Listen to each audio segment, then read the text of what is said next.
Years ago, I got the chance to explore the East Coast of the United States. Being born on the West Coast, I've never really seen New England.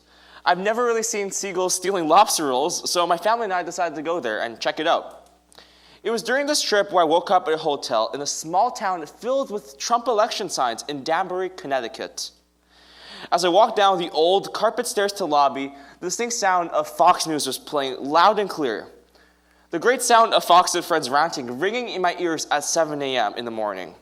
I grabbed my overcooked cheap pancakes from the counter, and as I poured fake American maple syrup all over them, the topic of the Chinese stealing American jobs became the discussion topic on TV. When I sat back down to eat my overcooked pancakes, I could see and I could feel people slowly turning their heads and staring down every single inch of my body like a digital copy scanner. Being the only Asian, Chinese-looking person in that room, I knew what was up. Needless to say, I was there to steal their jobs. Yet, only an hour away, in the same exact state, in New Haven, Connecticut, something completely different happened. 3 months ago, I saw and I was one of the young adults from 92 countries around the world who worked on research and projects together. The interesting thing about this was that none of us had any fights or any disagreements about our political beliefs, our upbringing, nor even our culture. But also, nobody seemed to stare at all the Chinese students whenever a story about rising trade tensions came on TV. Rather, we gained insight upon each other's diverse cultures, languages, backgrounds from traditions from all across the world. It was at that moment where I wondered to myself, with all the division and bitterness going on between different groups, what's behind this political division? How much is it costing us, and what can we do to help? First of all, to understand the divisions our world faces, we need to take a look back at history. It's a fact that a lot of the socio-political tension comes from the modern idea of a nation-state and nationalism. However, the idea of having such states and countries with nationalistic sentiments is a relatively new concept, which has contributed to the us and them mentality. In the old days of Europe, wars were constantly fought over religion rather than racial or ethnic disagreements. With this, thousands upon thousands were killed. Communities were burnt all to the ground, all in the name of religion.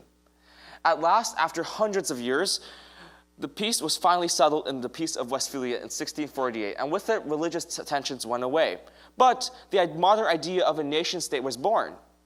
This meant that for the first time in history, in modern history, instead of people uniquely identifying religion, they began to identify themselves as part of a nation with shared heritage, shared views, and most of the time, shared ethnicity. In the long term, however, as new leaders and national governments took hold in the next decades, they embarked on various ideologies such as nationalism, mercantilism, and imperialism. These ideologies not only strengthened the divide and competition between different countries, but also among different groups, especially majority and minority groups. These marginalized groups didn't seem to fit in with the broader image. They often had a different feature that set them apart, such as a different language, a different tradition, or even a different religion. By portraying this idea of us, the superior majority group, versus them, the less superior, less major group, through mass media and propaganda, it helped sway public opinion and further this divide. It's just that now, after the Peace of Westphalia, it's not just religion that constitutes this divide. As science and technology progressed, new biological discoveries, such as that of Charles Darwin, was being used to help reinforce the hate against minority groups. An infamous example of this would be during the Second World War. Nazi Germany's systematic plans of getting rid of these so-called undesirable groups and social groups became a weapon in its ambition to expand past other rising powers in the world. Minorities such as the Jewish race, LGBT people, Roma people, they were all targeted, seen as people who didn't follow the meticulous rules set by society. Instead of previous wars between ethnic groups, this time, the government targeted the Jewish people as a race rather than a religion. Jewish people couldn't simply escape the brutality by renouncing their religion. They were seen by the Nazis as racially impure, even if they tried to convert away from their religion. Defined by the infamous Nuremberg laws in 1935, charts like these were being used to determine if a person is Jewish or not by taking a look at the religion of their ancestors. Overall, the Second World War, including its gruesome and disgusting hatred, genocide is a direct real-world example of what happens with this us and them mentality that has spread beyond religion, affecting more people than ever before.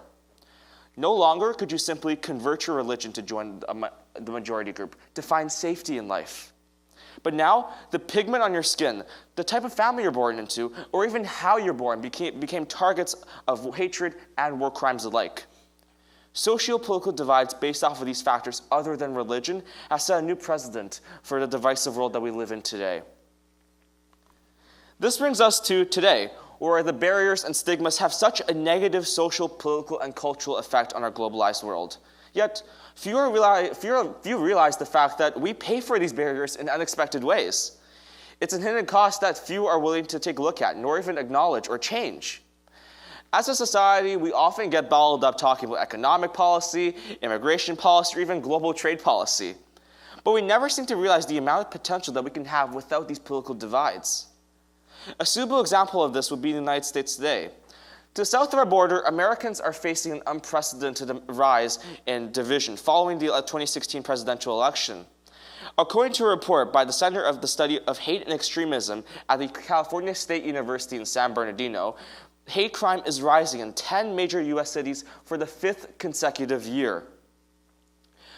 When we divide ourselves into us and them camps, our political leaders and even political candidates thrive off of this.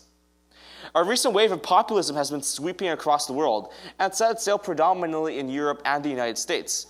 We see this all the time, not only to the south of our border, but also prevalent in the landscapes of other countries, such as the National Rally in France or even the People's Party right here in Canada.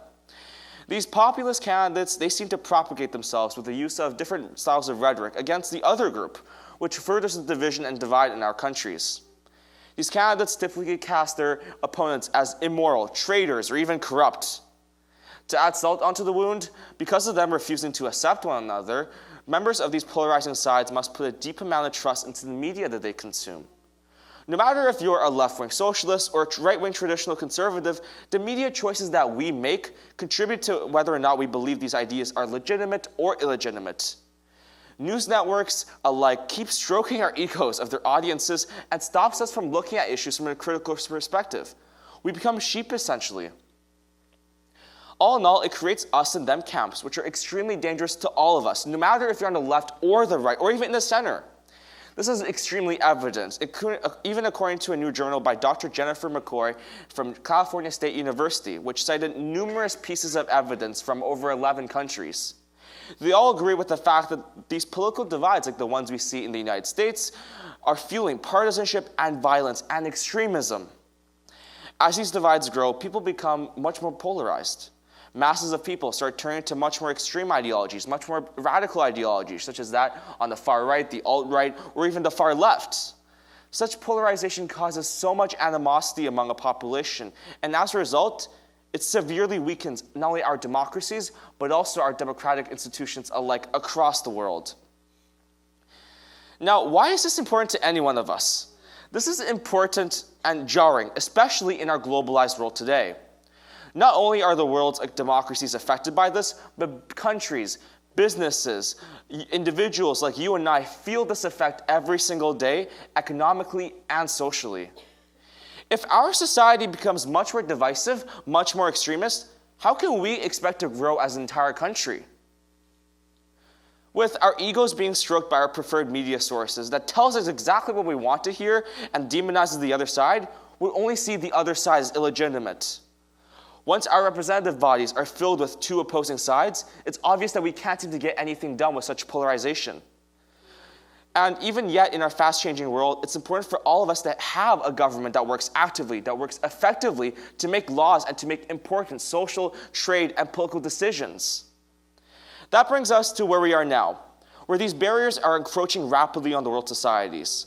Now that we know the consequences in the background, how do we overcome these barriers? How do we overcome this divide? We must do what Canadians have done for decades. We need to do what's made this country so successful in the past few years. We need to do what is important, and that is to have an open mind. And I get it. It's extremely hard to have an open mind in our world today. If you ever check the Facebook comment section on CNN, BuzzFeed, or even Fox News on Facebook, you'll know what I'm talking about. Polarizing extremist politicians from all sides thrive off of biased media platforms. Every single time we open up social media apps or even check the news on our phone, on the paper, or even on the radio, it's evident that there's always a narrative that's being pushed. What I found is that whenever you read a piece of news, you have to ask yourself this question. Is it telling me what happened, or is it telling me what to think? Well, we all need to think critically about what's happening around us. Take the time to reflect and understand all sides of the argument before forming our own opinions and then fighting for them. Overall, if you find yourself one day stuck in a hotel lobby filled with people who've never seen Chinese people before, if you find yourself with Fox News or MSNBC blasting in your ears at 7 a.m. in the morning while grabbing pancakes, always take the time to reflect on what you hear. In an era where bias and agendas are all becoming a part of our own daily breakfast, it's becoming increasingly easy to let the information we consume slide us into a rabbit hole that has high repercussions and high costs for every single one of us. Thank you.